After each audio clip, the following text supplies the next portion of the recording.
மரணத்தை நினைக்கவும் எந்த நேரமும் மரண சிந்தனையாவே வருது. தொழுகாம படுத்தோம்னா இப்ப மரணம் வந்தா நம்ம என்ன செய்யறதுன்னு அதோட பயந்துகிட்டு எந்திரிச்சு தொழுதுறேன். சும்மா போனை நோண்டிக்கிட்டு இருந்தோம்னா மரண சிந்தனை வருது. அதோட போட்டுட்டு குர்ஆன் ஓதவும் திக்ரு ஓதுறேன். ஆனா மரண சிந்தனை வரவும் அந்த நேரம் கவலையாவும் பயமாவும் இருக்குக்கா.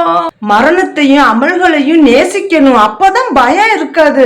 அல்லாஹ்வுடைய நேசர்களுக்கு எந்த பயமும் இல்லை, அவர்கள் கவலைப்படவும் மாட்டார்கள் என்றுதான் அல்லாஹ் சொல்றான். அப்படியாக்கா? இதற்காக தான் மரணத்தை அதிகம் நினைவு கூறுங்கள் என்று அல்லாஹ் சொல்றான். மரணத்தை நினைக்கும் உன் செயல்கள் அனைத்தும் நன்மையாகிறத நீ இப்ப உணர்றையில. ஆமாக்கா, மரணத்தை நினைக்கவும் தான் அமல்களை செய்ய முடியுது. உயிர் கைப்பற்றும் போது பார்வை அதையே பின்தொடரும், எதையும் திரும்பி பார்க்காது. நம்ம அமல்கள் மட்டும்தான் நம்மோடு பின்தொடரும். அப்ப நம்ம என்ன செய்யணும்? எது நமக்கு பயனளிக்குமோ அதன் வழியில தான் காலத்தையும் நேரத்தையும் செலவிடணும்.